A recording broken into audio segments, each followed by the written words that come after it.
갈릴리의 가버나움 동네에 내려오사 안식일에 가르치심에 그들이 그 가르치심에 놀라니 이는 그 말씀이 권위가 있음이더라. 회당에 더러운 귀신 들린 사람이 있어 크게 소리 질러 이르되 아, 나사렛 예수여, 우리가 당신과 무슨 상관이 있나이까? 우리를 멸하러 왔나이까? 나는 당신이 누구인 줄 아노니 하나님의 거룩한 자니이다. 예수께서 꾸짖어 이르시되 잠잠하고 그 사람에게서 나오라 하시니 귀신이 그 사람을 무리 중에 넘어뜨리고 나오되 그 사람은 상하지 아니한지라.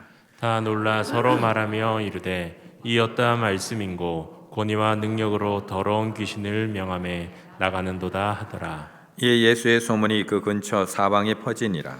예수께서 일어나 회당에서 나가사 시몬의 집에 들어가시니 시몬의 장모가 중한 열병을 앓고 있는지라.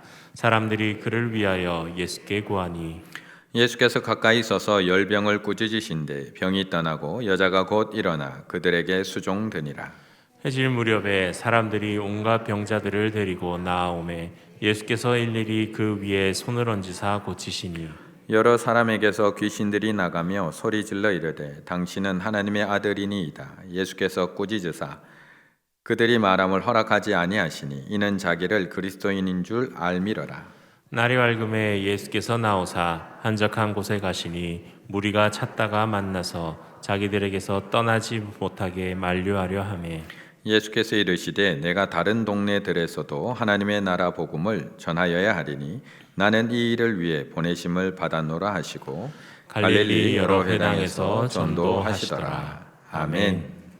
우리 성도님들은 거절을 잘 하시는지 모르겠습니다. 그런데 우리나라 사람들은 대부분 거절을 잘 못하는 경우가 더 많은 것 같습니다. 가벼운 식사 약속으로부터 시작을 해서 회사 업무를 처리하는 과정까지 누군가 부탁을 하고 요청을 하면 딱 끊어서 거절을 잘 못하는 경우가 참 많이 있습니다. 행복한 개인주의자로 사는 방법이라는 책에 보면 저자가 경험했던 재미있는 에피소드를 하나 소개해 놓고 있습니다. 자기가 회사 다니고 있는 그 회사에서 누가 봐도 뺀질대는 그런 회사원, 동료가 한 명이 있었다고 합니다. 누가 봐도 뺀질대는, 일 열심히 안 하는 그런 직원이 있었습니다. 그런데 어느 날 나에게 찾아와서 일을 도와달라고 하는 겁니다. 불과 퇴근을 2시간 앞두고 그렇게 찾아와서 자신에게 일을 도와달라고 합니다. 그날 저자는 저녁에 일찍 퇴근해서 언니 집에 맡겨놓은 자기 아이를 보러 일찍 가기로 약속을 했기 때문에 그 부탁을 받는 순간 머리가 하얘지고 생각이 복잡해지기 시작을 합니다. 이걸 어떻게 하지? 언니랑 아이랑 약속을 했는데 어떻게 하지? 우리 성도님들은 그 상황에서 뭐라고 대답하시겠습니까? 단호하게 거절하시겠습니까? 아니면 도와주겠습니까? 그런데 이렇게 이야기합니다. 그래도 어쩔 것인가? 나에게 부탁한 이상 거절할 수만은 없으니 말이다. 분명히 나는 그 직원보다 나의 아이가 더 소중하다. 하지만 그 직원 때문에 우리 부서 전체가 쑥대밭이 되는 게 걱정되었다. 결국 손해를 감당해야 하는 건 나 자신이었다. 언니에게 미안했고 아이에게는 더더욱 미안했다. 다음에 이런 상황이 또 발생한다면 나는 어떤 선택을 하게 될까? 다음에 또 이런 상황이 발생한다면 나는 어떤 선택을 하게 될까? 우리 성도님들은 다음에 또 이런 상황이 발생한다면 어떤 선택을 하시겠습니까? 거절하시겠습니까? 도와주시겠습니까? 제가 이 책을 재미있게 읽었던 이유 중에 하나가 뭐냐 하면 저자의 MBTI 성향과 제 MBTI 성향이 똑같더라는 겁니다. 저자의 성격과 제 성격이 너무나 유사했기 때문입니다. 다음에 이런 상황이 또 발생한다면 나는 어떤 선택을 할 것인가? 아마 저도 또 저러고 있지 않을까라고 생각하면서 그 책을 읽었습니다. 우리는 왜 이렇게 거절을 잘 하지 못하는 것일까요? 이 책에서는 그 이유를 인정 욕구, 남에게 인정받고 싶어하는 인정 욕구 때문이라고 하기도 합니다. 또 어느 페이지에서는 열등감 때문이다. 어느 페이지에서는 비교의식 때문이라고 이야기하기도 합니다. 관계에서 오는 두려움 때문에 거절하지 못한다. 그래서 그것을 종합해 보면 남의 평가에 민감한 사람은 거절을 잘하지 못한다라고 이야기합니다. 다른 사람의 평가에 민감한 사람이 거절을 잘하지 못한다. 물론 저도 인정이 되었습니다. 저도 인정이 되고 끄덕거려졌습니다. 하지만 저는 또 하나, 그거 외에도 또 하나 중요한 이유가 있다라고 저는 생각을 합니다. 그건 바로 거절의 아픔이 얼마나 큰지에 대해서 알고 있기 때문에 그렇습니다. 거절당한 사람의 아픔이 얼마나 큰지를 알고 있기 때문에 거절하고 나면, 단호하게 딱 끊고 나면 자꾸 뒤를 돌아보게 됩니다. 마음 너무 아프지 않을까? 혼자서 힘들지 않을까? 거절은 해놓고도 계속 신경이 쓰이게 됩니다. 그러다 보면 생각듭니다. 아유, 거절하고 마음 불편할 바에 그냥 도와주자. 거절하고 집에 가서 계속 생각나서 마음이 불편한 것보다 차라리 1시간 열심히 도와주고 마음 편하게 집에 가는 게 낫지.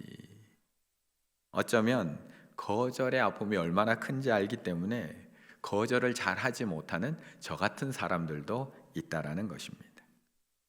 우리도 경험해 봐서 알지만 이 거절의 아픔이라는 것은 참 오래 마음속에 남아 있습니다. 의욕적으로 어떤 일을 준비하고 기획서를 준비해서 열심히 상사를 찾아갔는데 그 기획서를 제대로 보지도 않고 밖으로 뛰어 던져버리는 그 거절감에 그 사원은 두 번 다시 일하고 싶지 않은 마음이 들게 됩니다.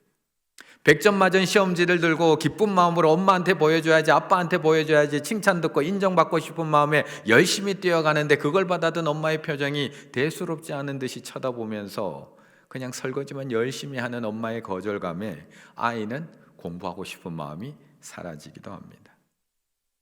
그렇다면 우리 예수님에게는 거절감이 없었을까요? 완전한 육체를 입고 이 땅에 오신 우리 예수님은 고향 사람들의 거부와 배척에도 아무런 아픔이 없으셨을까? 31절의 말씀을 함께 읽겠습니다. 31절입니다.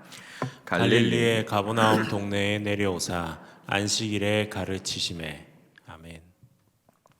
오늘 예수님께서는 갈릴리의 가버나움이라는 동네로 내려오십니다. 그리고 안식일에 또 가르치고 계십니다. 당연해 보이는 말씀입니다. 예수님이 안식일에 회당에 들어가 말씀을 가르치는 것 너무 당연한 말씀입니다. 그런데 바로 앞에 있는 30절과 연결해서 읽어보게 되면 이 일이 결코 그냥 평범한 일, 쉬운 일이 아니라는 것을 우리는 쉽게 알 수 있습니다. 바로 앞에 어제 토요일 새벽에 살펴봤던 16절부터 30절까지의 말씀은 예수님께서 자신의 고향인 나사렛에 방문했을 때 일어난 일입니다.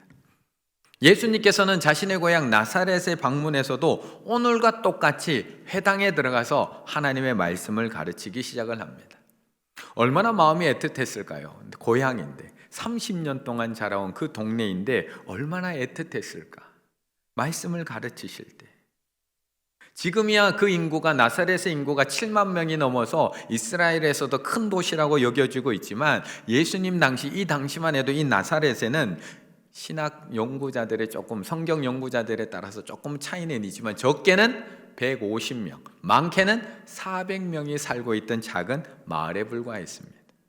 그렇다면 서로 다 알고 있는 사이, 예수님이 네 집 자식인지 다 알고 있는 그런 마을, 예수님이 집에 뭐가 있는지, 형제가 어떻게 되는지, 예수님이 동네에서 어떻게 자랐는지를 다 알고 있는 나사렛입니다.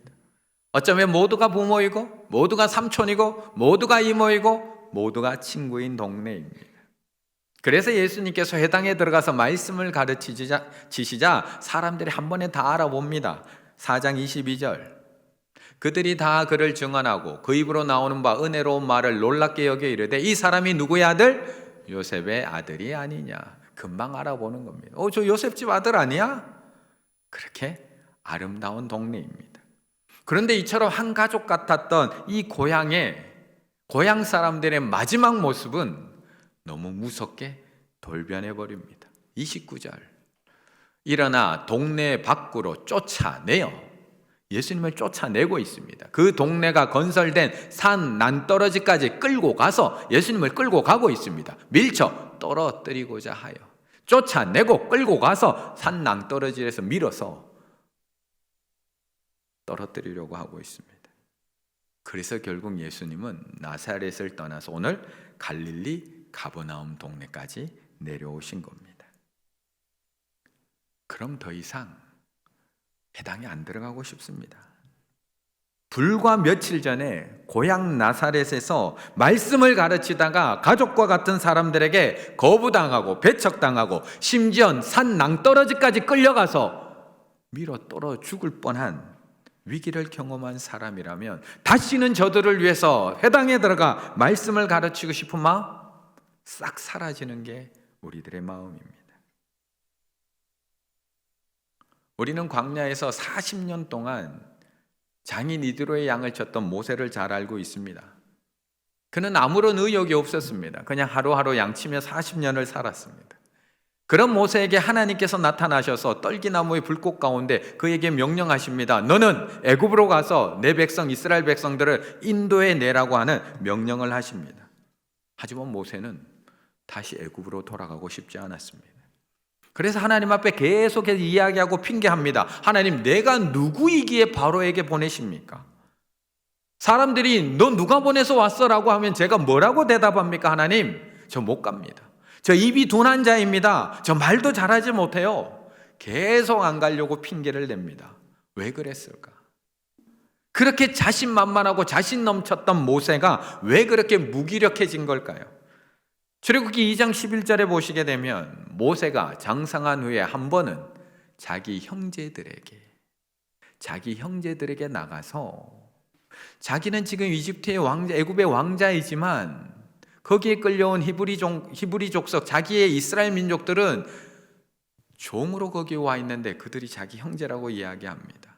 고되게 노동하는 것을 보더니 애굽 사람이 한 히브리 사람 곧 자기 형제를 치는 것을 본지라.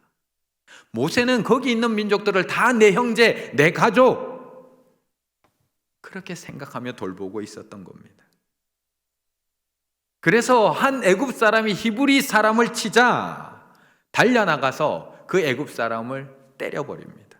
그리고 쳐 죽여서 모래 속에 숨겨버립니다. 왜요? 내 형제를 쳤으니까. 내 형제 괴롭히니까.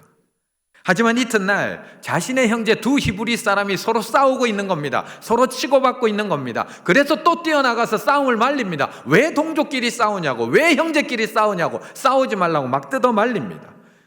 그러자 형제라고 생각했던 모세에게 그들이 뭐라고 이야기하느냐? 2장 14절 그들이 이르되 누가 너를 우리를 다스리는 자와 재판관으로 삼았느냐? 나는 그들을 자기 형제, 나의 형제라고 생각하는데 저들은 내가 언제 너를 재판관으로 삼았느냐, 다스리는 자로 삼았느냐, 내가 애굽 사람을 죽인 것처럼 나도 죽이려느냐? 모세가 두려워하여 이르되 일어나 탈로 되었도다. 이 일로 모세는 바로의 낯을 피하여 미디안 강야로 도망왔습니다. 그리고 지금까지 양을 치며 살고 있는 겁니다. 그래서 여전히 돌아가고 싶지 않습니다.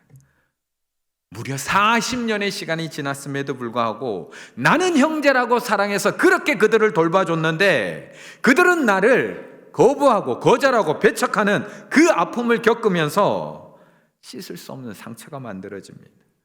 이제 저들을 위해서 돌아가고 싶지 않습니다. 저들을 위해서 내가 시간을 투자하고 싶지 않고요, 저들을 돌보는 일에 내가 열정을 쏟고 싶지 않습니다. 그래서 계속 핑계하는 겁니다. 하나님, 제가 뭐라고 자꾸 가라고 하십니까? 저 말도 잘 못하잖아요. 저 입이 둔하잖아요. 저 보내지 마세요. 보낼 자를 보내세요. 보낼 자를. 그런데 우리 예수님은 지금 거절당한 지 불과 며칠도 지나지 않았습니다. 그런데 예수님은 오늘도 또 들어가십니다. 그렇게 상처를 받아놓고도 또 들어가십니다. 그렇게 거부당하고 그렇게 배척당하고 심지어 산 낭떠러지까지 끌려가서 거기서 떨어져 죽을 위기를 겪었음에도 불구하고 또 회당에 들어가서 또 똑같은 말씀을 또 똑같은 유대인들에게 또 똑같이 가르치고 있는 겁니다. 40절의 말씀 함께 읽습니다. 40절입니다. 해질 무렵에 사람들이 온갖 병자들을 데리고 나아오매 예수께서 일일이 그 위에 손을 얹으사 고치시니. 아멘. 우리는 모두가 성장 과정 속에서 모두가 크고 작은 거절감을 경험하게 됩니다. 친구에게 놀자고 했다가 거절당하기도 하고, 여자친구에게 데이트하자고 했다가 거절당하기도 하고, 원하는 대학교에 몇 번이고 지원하고 신청했다가 거절당하기도 하고, 좋은 회사에 들어가기 위해서 그렇게 열심히 몇 년을 준비했다가 지원했다가 거절당하기도 합니다. 우리는 삶 속에 참 많은 거절을 당합니다. 그런데 그 무엇보다도 모세처럼 믿었던 사람, 사랑했던 사람, 온전히 의지했던 사람들의 거절은 우리의 마음속에 큰 상처를 남기게 됩니다. 또한 두려움을 남기게 됩니다. 어린 시절 아빠로부터 경험했던 거절감, 어머니로부터 경험했던 거절감, 선생님으로부터 당했던 거절감, 우리는 여전히 그 거절감 속에서 오늘도 관계의 두려움을 가지고 살아가고 있다는 것입니다. 실패는 우리의 계획에서 일어나는 일입니다. 실패는 우리가 어떤 일을 하다가 실패하게 되는 계획과 일에서 일어나는 일인데, 거부는 존재에 대해서 일어나는 겁니다. 우리 자신에게 일어나는 일입니다. 그러다 보니까 거부는 우리의 내면을 건드리게 됩니다. 거부는 우리를 움츠려 들게 만든다는 겁니다. 그리고 그렇게 움츠려들면 선뜻 남들에게 다가가지 못하게 됩니다. 왜 지금 누군가에게 쉽게 다가가지 못하시나요? 왜 쉽게 손 내밀지 못하고 왜 먼저 친해지려고 대화를 시작하지 못하시나요? 어릴 때 경험했던 거절감이 여전히 우리 마음속에 남아있는 건 아닌가요? 친밀함은 힘들게 만들고 거부에 대한 두려움은 온갖 모험을 하지 못하게 만든다. 우리 안에 거절에 대한 두려움은 없을까요? 우리는 왜 그렇게 어떤 사람에게 말하는 것이 두렵고 한 걸음 더 다가가는 것이 그렇게 힘든 걸까? 그런데 예수님께서는 그 발걸음을 멈추지 않습니다. 예수님은 모험을 멈추지 않습니다. 오늘 본문 31절부터 44절까지는 계속해서 예수님께서 이 땅에 와서 하신 사역들을 종합적으로 이야기해 놓고 있습니다. 예수님께서 하늘 보좌를 버리고 이 땅에 와서 했던 사역을 보통 3대 사역이라고 이야기합니다. 가르치시고 전파하시고 고치신 사역을 예수님의 3대 사역이라고 이야기하는데, 오늘 본문 44절 안에 그대로 다 기록이 되어 있습니다. 31절 갈릴리 가버나움 동네에 내려오사 안식일에 뭐 하셨다고요? 가르치시매. 예수께서 일일이 그 위에 손을 얹으사 뭐 하셨다고요? 고치시니. 갈릴리 여러 회당에서 뭐 하셨다고요? 전도하시더라. 가르치고 고치고 전파하시는 모든 사역이 31절부터 44절까지 다 들어 있습니다. 예수님이라 가능하신 걸까요? 예수님이라 그 정도 거절감쯤은 아무렇지도 않도록 않은 척 그렇게 일을 해 나가실 수 있었던 것일까요? 그렇게 거절당하면 아프신 텐데 어떻게 저렇게 일을 해 나가실 수 있었을까? 거절감의 아픔, 한 10년쯤 교회 다니고 나면 거절감의 아픔 이제는 다 해결되시던가요? 거절감의 상처, 이제 집사가 되고 권사 안수 집사가 되고 나면 이제 거절감쯤은 이제는 그냥 쉽게 넘기실 수 있으신가요? 장로가 되고 목사가 되니까 이제 이거 사람들 거절쯤은 아무렇지 않게 다 지나가실 수 있으신가요? 어쩌면 우리는 점점 더 민감해지고 있습니다. 우리는 일상 속에서도 많은 거절감에 우리는 힘들어하며 살아갑니다. 우리는 카톡을 보내고도 앞에 분명히 일이 사라졌는데, 카톡을 보내서 그 사람이 분명히 확인을 했는데 응답이 없습니다. 그러면 처음에는 잘 참아 넘깁니다. 하루 이틀 아무런 답이 없어도 깜빡하셨겠지, 우리 목사님 바쁘시니까 깜빡하셨겠지, 이해는 하면서도 마음은 불편합니다. 그럼 교회에 와서 얼굴 보면 그래도 인사라도 하면 좋을 텐데 얼굴 보고도 인사 한마디 없습니다. 그러면 나를 기억하지 못하시는 건가? 분명히 내가 아픈 걸 구역장이 알고 있고 내가 아픈 걸 우리 교구 목사님이 알고 있는데 전화 한 통 없습니다. 이러한 사소한 거절감에도 상처받고 살아가는 것이 우리들입니다. 그런데 오늘 우리 예수님은 조금의 흔들림도 없습니다. 아니, 사랑하는 고향 사람들에게 저 정도 거절당하고 나면 사역을 멈추지는 않으시더라도 그 거절의 두려움에 잠시 쉬기라도 하셔야 되는데, 가버나움까지 내려오신 예수님은 곧바로 가르치러 회당에 들어가십니다. 제일 먼저 회당에 들어가서 똑같이 가르치십니다. 그곳에 들어와 있던 귀신 들린 귀신을 내어 쫓으시고 그곳에서 사역을 시작하십니다.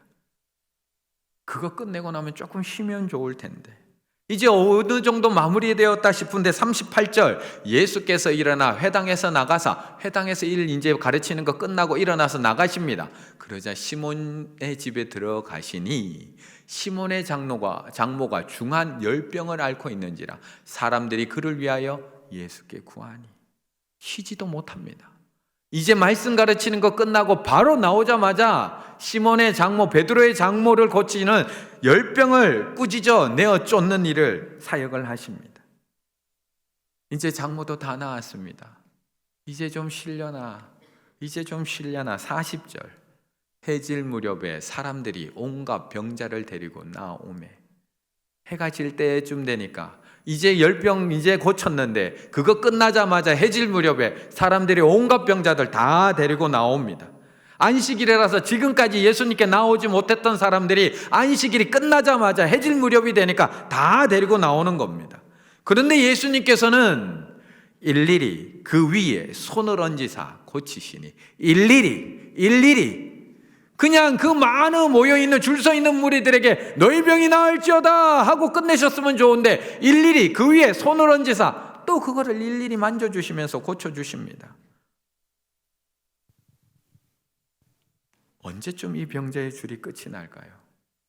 언제쯤 이 줄 서 있는 이 환자들이 다 끝이 날까?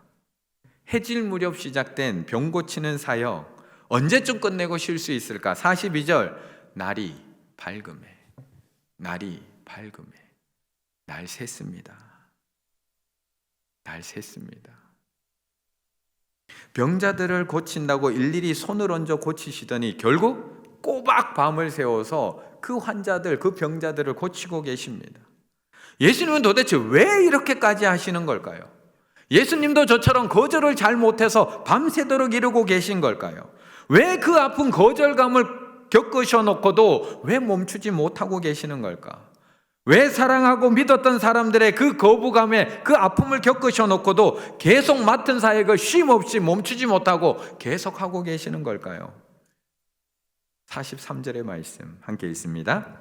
예수께서 이르시되 내가 다른 동네들에서도 하나님의 나라 복음을 전하야 하리니 나는 이 일을 위하여 보내심을 받았노라 하시고. 아멘. 사실 우리 예수님은 이 땅에 오시는 그 순간부터 거절감을 경험하십니다. 이 땅에 오셨을 때 마리아와 요셉이 여관문을 두드립니다. 그때부터 거절당하십니다. 그래서 어쩔 수 없이 마구간 말구위에서 예수님은 태어나십니다. 공생애를 시작하시며 사랑하는 고향 사람들로부터 배척당하시고 군대 귀신 광인에 있는 그 군대 귀신을 내어 쫓았더니 그 동네 사람들이 우리 마을에서 떠나달라고 거절당하십니다. 예루살렘에 입성하실 때도 사람들이 뛰어나와 옷을 펴서 깔아주며 호산나 호산나 외치지만 조금 지나자 십자가에 못 박으라 또 배척당하고 거절당하십니다.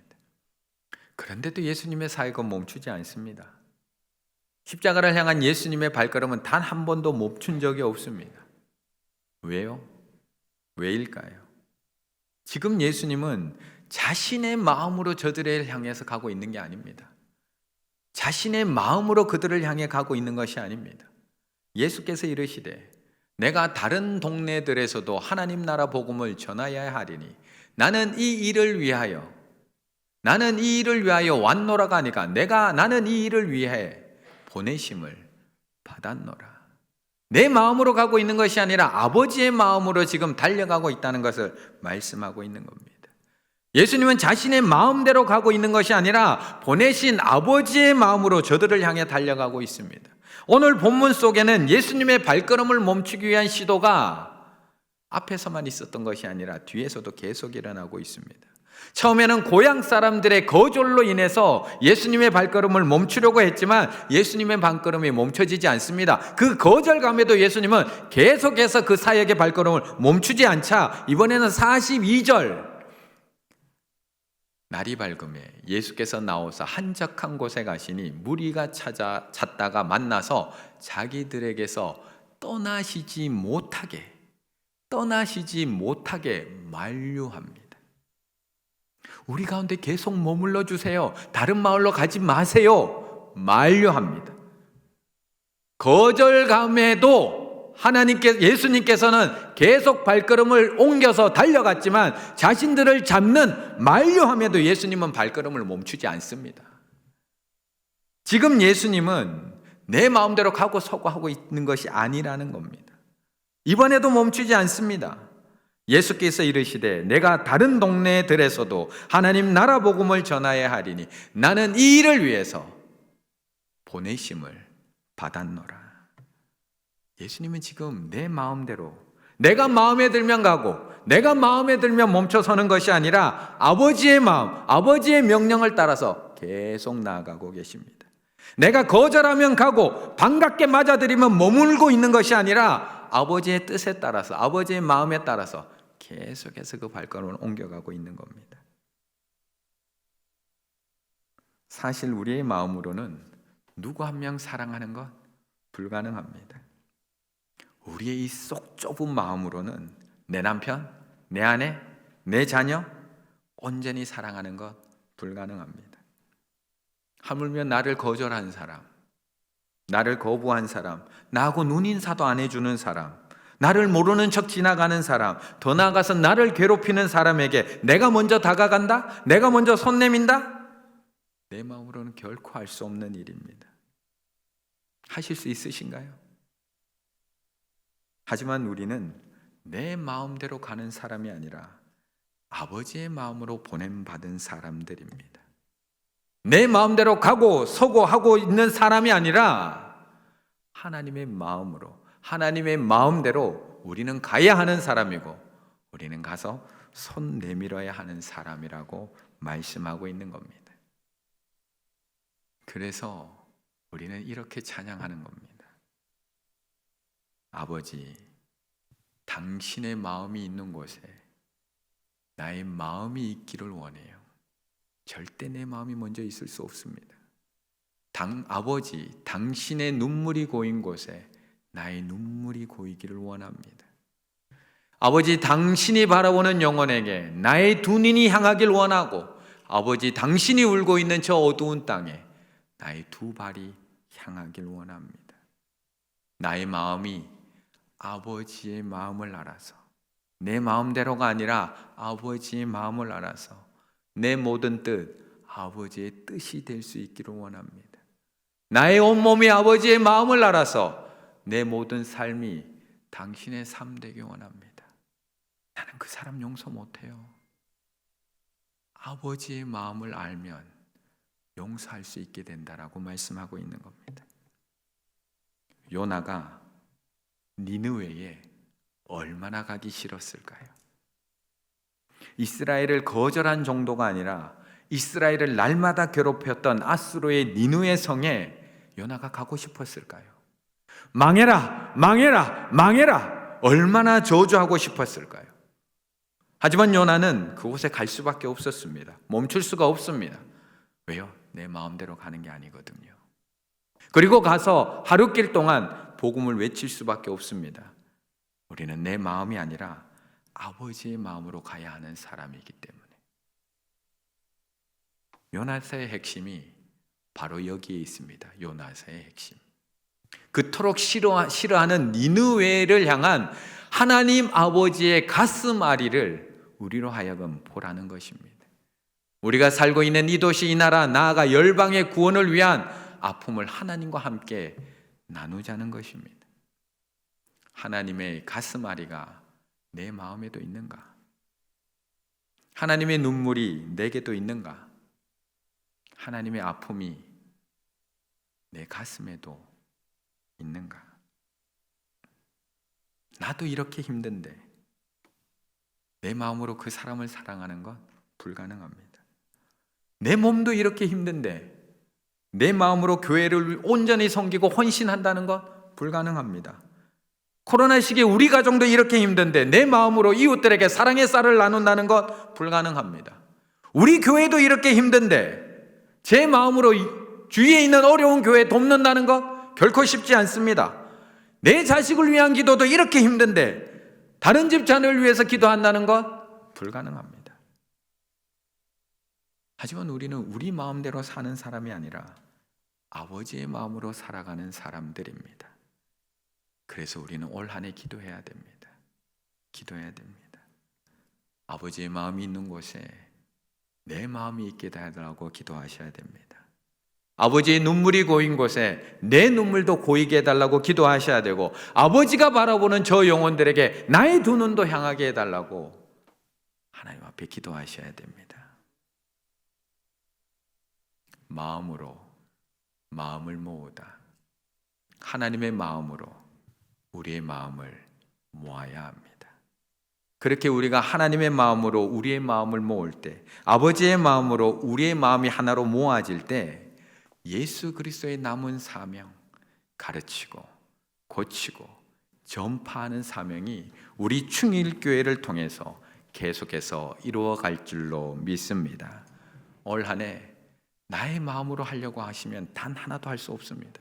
헌신하실 수 있을 것 같으세요? 내 마음으로 못하십니다. 나눔 하실 수 있으세요? 이렇게 힘든데 못하십니다. 하지만 아버지의 마음에 내 마음이 하나가 되면, 아버지의 마음으로 내 마음이 모이기 시작하면 우리는 그 모든 일들을 능히 감당해낼 줄로 믿습니다. 올 한 해 나의 마음이 아니라 아버지의 마음으로 사랑하시고 섬기실 수 있는 우리 충일의 가족들 다 되시기를 간절히 바라겠습니다.